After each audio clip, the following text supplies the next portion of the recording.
আসল আলোচনায় যাচ্ছি। আমি পবিত্র কোরআন শরীফ থেকে সর্বপ্রথম তেলাওয়াত করেছি শাহরুর রমাদানাল্লাযী উনজিলা ফীহিল কুরআন। আমরা যেই মাসের মধ্যে আছি, বলুন এই মাসটার নাম কি? রমজান মাস। এই মাসের নাম আপনারা বলেছেন, আবারও বলুন এই নামটা কি? রমজান মাস। এই রমজানের চাঁদ উদিত হওয়ার সাথে সাথে রাসূল বলছেন বেহেশতের দরজাগুলি খুলে দেওয়া হয়। বেহেশতের সবগুলো দরজা খুলে দেওয়া হয়।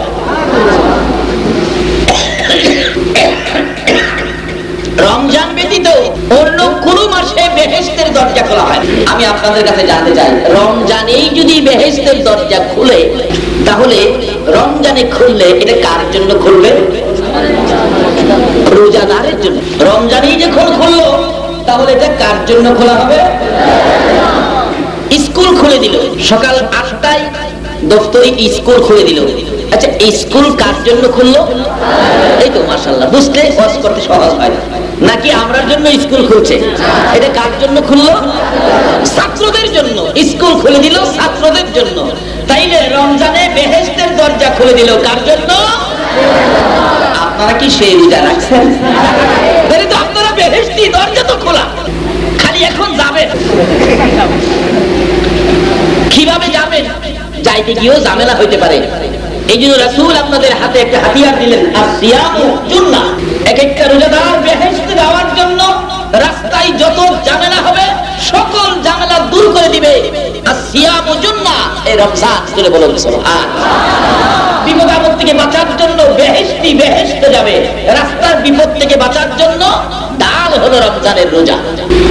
প্রথমত আপনাদের জন্য রমজানের চাঁদ উদিত হওয়ার সাথে সাথে বেহেশতের দরজাগুলো খুলে দিলেন।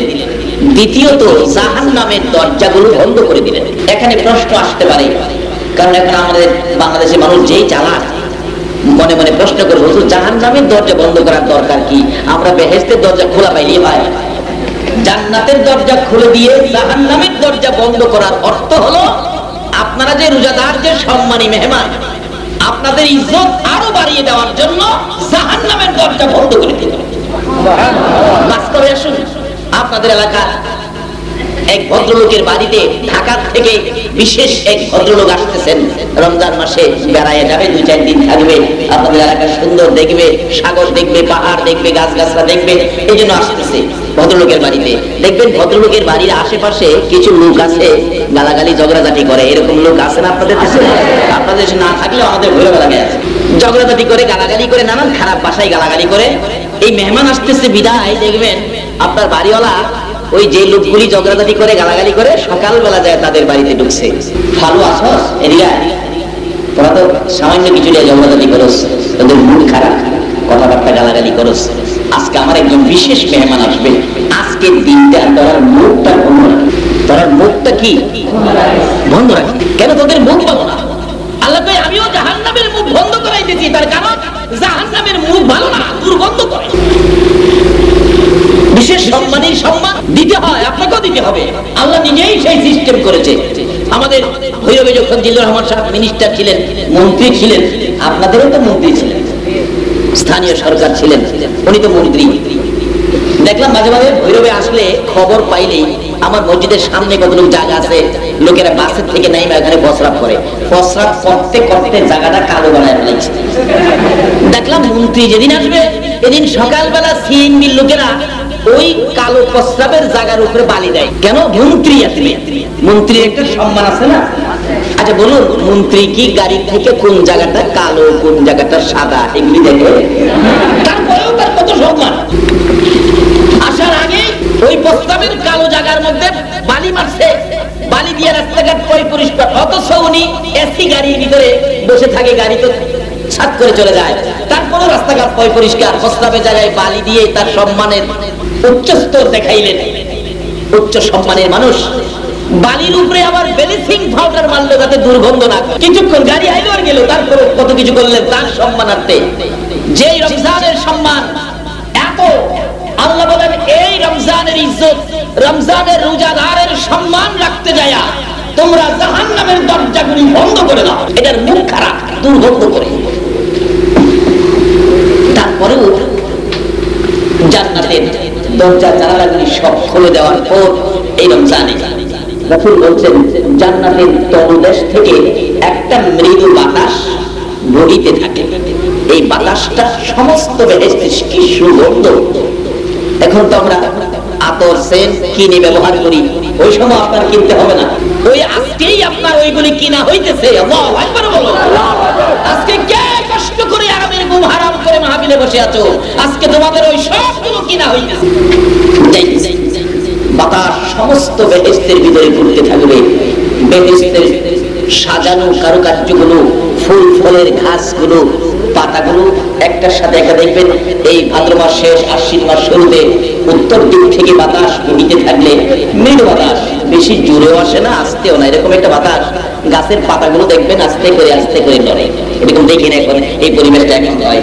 এই বাতাসগুলি নড়তে থাকবে, পাতাগুলো ফুল ফলগুলো বেহেশতের সাজানো কাচের জিনিসের কারুকার্যগুলো একটার সাথে একটা বাড়ি খাইলে কন কন টন টন শব্দ হবে। বেহেশতের ভিতর শব্দ হইলেই জান্নাতি হুরিরা ওই জান্নাতি তাঁবুর মধ্যে ঘুমিয়ে আছেন, তারা আওয়াজ শুনে ঘুম থেকে উঠবে, ওইটা বলবে ও রেদওয়ান, কিসের আওয়াজ শোনা যায়?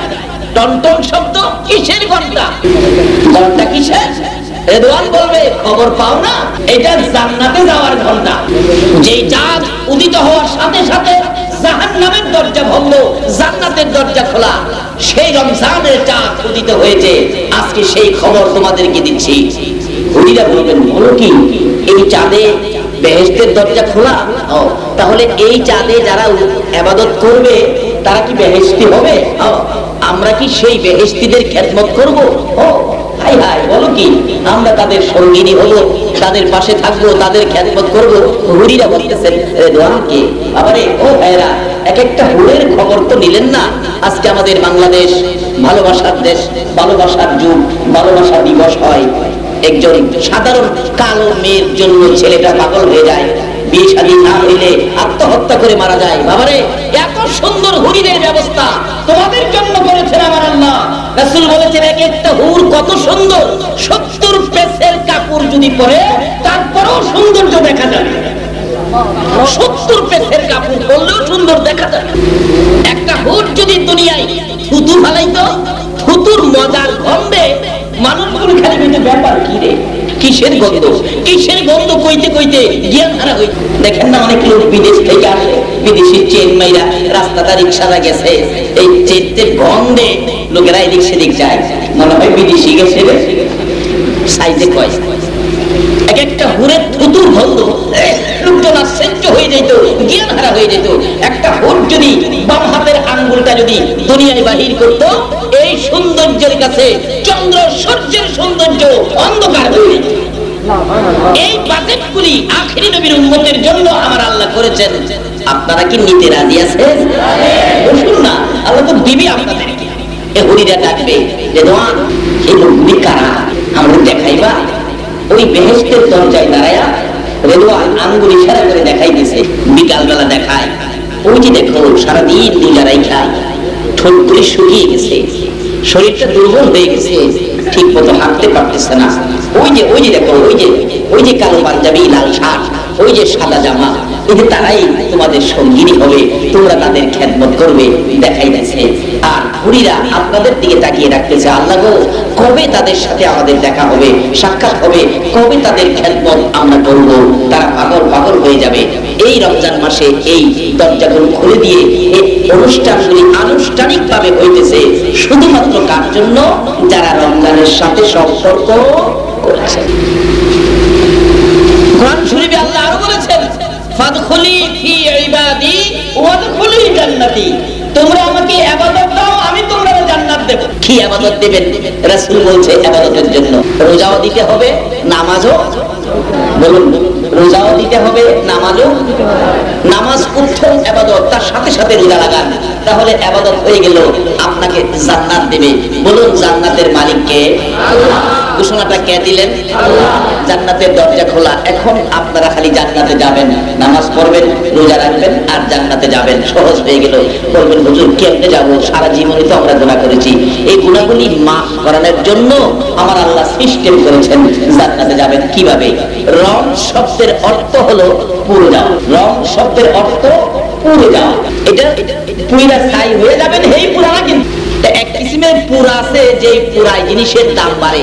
মনে করেন স্বর্ণ যারা কাজ করে তারা স্বর্ণ কিন্তু আগুনে দেয়, আগুনে দেওয়ার অর্থ কি স্বর্ণ পুড়ে ছাই করে দেওয়া, কি করা, এটাতে খাঁটি করা, পরিষ্কার করা, অলংকার বানানো, হাতে দিবে, কানে দিবে, গলায় দিবে, এই সাইজ করার জন্য আগুনে দেয়।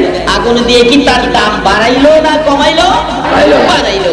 আমাদের কেউ রং শব্দের আগুন দেয় আমরা জান্নাতি বানানোর জন্য। আমাদের এলাকায় একটা শোলা আছে পাটখড়ি, যেটা বিলাতি পাটখড়ি বলি, কেউ দেও নাই বলে, এদিকে হয়তো এই পাড়ের শ্বাস নাই, হয়তো এই শোলাগুলো পাটখড়িগুলো খুব দামি, এগুলি সাধারণত বাহিরে রাখে না। যারা গৃহস্থী করে চাষিরা এই পাটখড়িগুলো আপনার নিয়ে কিছু ফেসা ফাঁসা ময়লা টেলা থাকে বিদায় একটু আগুন করে রাত্রের বেলা কি করে ওই শোলাগুলো পাটখড়িগুলো আগুনের মধ্যে ফেলায়, ওই ফেসাগুলো পরিষ্কার করে ভালো করে প্যাকেট করে এগুলি ঘরের উপরে রাখে, একটু আগুন গায়ে দিয়ে তাকে সাইজ করে উপরে রাখে। আল্লাহ বলেন আমিও জান্নাতের দরজা খুলেছি বন্ধু তোমার উম্মতের নেওয়ার জন্য, কিন্তু তাদের যে 11 মাসে কিছু বেজাল আছে, এই বেজালগুলো রং শব্দের আগুনে সাইজ করব। আল্লাহু আকবার বলুন। কিভাবে সাইজ করব বাস্তবে আসুন। আপনাদের এলাকায় সনের ঘর হয়নি? সনের ঘর হয়। সনের ঘর বাঁধতে গেলে দুই পাশে দুইটা বাঁশ দিতে হয়। এই বাঁশটা কি করা পাই, আমাদের এদিকে কয় মারুলি হোক আর পায়রি হোক একই জিনিস। এই পাইরের ভাঁজগুলি কিন্তু সোজা হইতে হয়, আঁকা বাঁকা হইলে পাইর হবে না। কিন্তু যেই বেচারা কাজ করবে ঘরের, এই মিস্ত্রি একটা ভাঁজ কাইটা নিয়ে আসলেন বাঁশের জাল থেকে, আঁকা বাঁকা, বাড়িওয়ালা কয় বেটা এই বাঁশ দিয়া কি পাইর হবে? মিস্ত্রি বেচারা চিন্তা করেন না আমি সাইজ করব। কেমনে করবি? আমার কিছু বনকুটা দেন আর একটু আগুন দেন, বনকুটা দিয়ে আগুন জ্বালায়া দেখবেন যে জায়গাটা বাঁকা আগুনের মধ্যে এই জায়গাটা একটু ছেঁকা দেয়, ছেঁকা দিয়ে গাছের মধ্যে লাগাইয়া ধাক্কা দেয়, জায়গাটা সোজা হয়। এইভাবে একটু ছেঁকা দেয় আর ধাক্কা দেয়, যে কয়টা আঁকা বাঁকা ছিল সবগুলি সোজা। আল্লাহ কয় বন্ধু আমি তো বেহেশতের দরজা তোমার উম্মতের জন্য খুলেছি, এই 11 মাসের আঁকা বাঁকা সোজা করার জন্য রং শব্দের আগুনের চাকা লাগাইছি। মিস্ত্রি বলতেছেন আমি বাইরের বাঁশ সোজা করবো, চিন্তা করবেন না, যাইতে যাইতে গোড়ার দিক মোটা বেশি তো এটা সাধারণ ছেঁকায় সোজা হইতেছে না। অবশেষে দেখবেন মিস্ত্রি ডাকে, চাচা বাড়িওয়ালাকে ডাকে, এই 15-20 মণ ওজনের পাথর পাইবেন, একটু ছাকা দিয়া পাথর দিয়া চাপা দিয়া রাখছে, বলছে আজকে ধরেন না, সকালবেলা খুলে দেখবেন সোজা হয়ে যাবে, বাইরের উপযুক্ত হয়ে যাবে।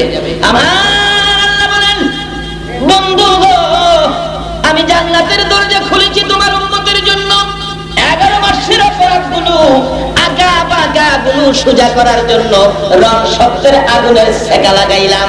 সেকতে সেকতে যখন শেষের দিকে যাইয়া যেমন বাঁশের মোটা গুড়া মোটা সোজা হইতে চায় না, পাথর দিয়ে চাপা দিলেন মিস্ত্রি সোজা করার জন্য। বন্ধু গো আমিও তোমার উম্মতের 11 মাসের আঁকা বাঁকা সোজা করার জন্য রং শব্দের আগুনের ছেঁকা লাগাইলাম। এই ছেঁকাই যদি সোজা না হয় দুনিয়ায় পাথরের চাপায় আমি আল্লাহ দিব না, আমি 20 রাকাত তারাবি নামাজের চাপা মাইরা দিলাম, 20 রাকাত নামাজের তারাবির চাপা দিয়ে দিলাম, একবারে আমার জান্নাতে যাওয়ার সোজা হয়ে গেল। আমি আপনাদের কাছে জানতে চাই তারাবি নামাজটা শেষ করে, নামাজ রোজাদার তারাবি শেষ করে যখন বাহির হলো, বলুন রোজা রাইখা তারাবি পর্যন্ত আদায় হয়ে গেলে শরীরটা শান্তি লাগে না অশান্তি লাগে? বাবার মিথ্যা কথা কেন না? আচ্ছা বলুন যারা রোজা রাখছে না এই যদি তারাবি পড়ে রোজাদার যে শান্তি পাবে, যারা রোজা রাখে নাই হ্যাঁ কি এই শান্তি পাবে? রমজানের রোজা চিনছেন তো, সেহরি খাবেন সারাদিন কিছু না খাইয়া সন্ধ্যার সময় ইফতার খাবেন না, সারাদিনই খাবেন। কোন ইবাদতকারীকে আল্লাহ জান্নাত দেবেন? যারা নবীর বিধান অনুযায়ী আল্লাহর কোরআন অনুযায়ী সারাদিন ইবাদতে মগ্ন, আল্লাহ পাক তাদেরকে জান্নাত দিবেন। তাই নবী বলেছেন রোজাদার এবং নামাজি জান্নাতে যাবেন, জান্নাত পাবেন। কিন্তু সেই জান্নাতে যাওয়ার জন্য রোজাকেও চিনতে হবে। অনেকে রমজানের রোজাই চিনে না। এক বেচারা এক এলাকায় গিয়ে দেখে মানুষ রমজান কি জিনিস জানেই না, চিনেই না। এক ওই মৌলভী সাহেব বলতেছেন, বাবারা আপনারা কি রমজানের সাথে সম্পর্ক নাই? সামনে রমজান আসতেছে, এটা ইজ্জত করবেন, এটাকে সম্মান করবেন, এটার সাথে সম্পর্ক করবেন। তাই নাকি হুজুর? তাতে কি হবে? রমজানে জান্নাতের দরজা খোলা আছে, আপনি জান্নাতে যাবেন। কিন্তু এলাকার লোকজন তো এই রোজা সম্পর্কে ধারণা নাই, জানা নাই। অবশেষে রমজান আসার আগে আগে পাহাড় থেকে এক পাহাড়ি মহিষ নেমে আইছে। মহিষ দেখে লোকজন ভাবছে এটাই বুঝি রমজান। হুজুর যে কইছে এটাই। সবাই কইরা এটারে বল্লম দিয়ে মাইরা জব করছে। সাথে ছিল একটা বাচ্চা, বাচ্চাটারও ধরছে, জব করে গোশত বন্টন করে নিয়ে খেয়ে ফেলছে। রমজানের পরে ওই ভদ্রলোক আসছেন, বাবারা আপনারা কি রমজানের ইজ্জত করছেন? রমজানের ইজ্জত তো করছি। কই কিভাবে করছেন বলুন? রমজান খালি আসা মাত্র জব করে আমরা গোশত পাইতে খাইছি। ওই মোল্লা সাহেব বলেন আস্তাগফিরুল্লাহ, আস্তাগফিরুল্লাহ। হুজুর আস্তাগফিরুল্লাহ খাইছি? এরা ভাবছে বড়টা রমজান, বাচ্চারা বুঝি আস্তাগফিরুল্লাহ। বলুন আসল কি রমজান কি এমন কোন জিনিস না? সেহরি খাইতে হবে, সুবহ সাদেক খাওয়ার আগে সারাদিন কিছু খাওয়া মিথ্যা কথা বলা যাবে? সুদ, ঘুষ, হুজুর আমরা সুদ খাই না তো, আমরা এখন ইন্টারেস্ট খাই, আমরা ঘুষ খাই না, এখন বকশিশ খাই। কালকে এক ভদ্রলোক বলল, হুজুর এখন দুর্নীতি বন্ধ দেশের, ঘুষ নাকি হয় না। অফিসে গেলাম, এমন এক ঘুষ এখন নেই, আগে নিত যেটা ৫,০০০, এখন নেই ৯,০০০। নিয়ে কয় কি কার মধ্যে বলা যাবে না, কিন্তু বললে কিন্তু আমি কাজ করে দিব না। এই রমজান মাসেও যদি আমাদের চরিত্রের পরিবর্তন না হয়, তাহলে আমরা জান্নাতে যাইতে। বলুন আমরা এই দেশে কত হাজার বছর থাকতে পারবো? অতিরিক্ত ৬০ নাও ৭০ থাকবেন। ১০০ বছর হয়েছে এমন কোন মানুষ প্যান্ডেলে পাবেন? ১০০ হয় না, ৬০-৭০ হইলেই মাথার চুল পাইকে সাদা। ৭০ ভারিলে নাতি নাতকর থাকলে টিটকারি করে, দাদা মৌতের সিঁড়ি কি হারাই লাইছো না? ৮০ বছর বাঁচলেন না ১০০? এরপরেই তো আপনাকে মরতে হবে, মৃত্যু অনিবার্য, মরতেই হবে।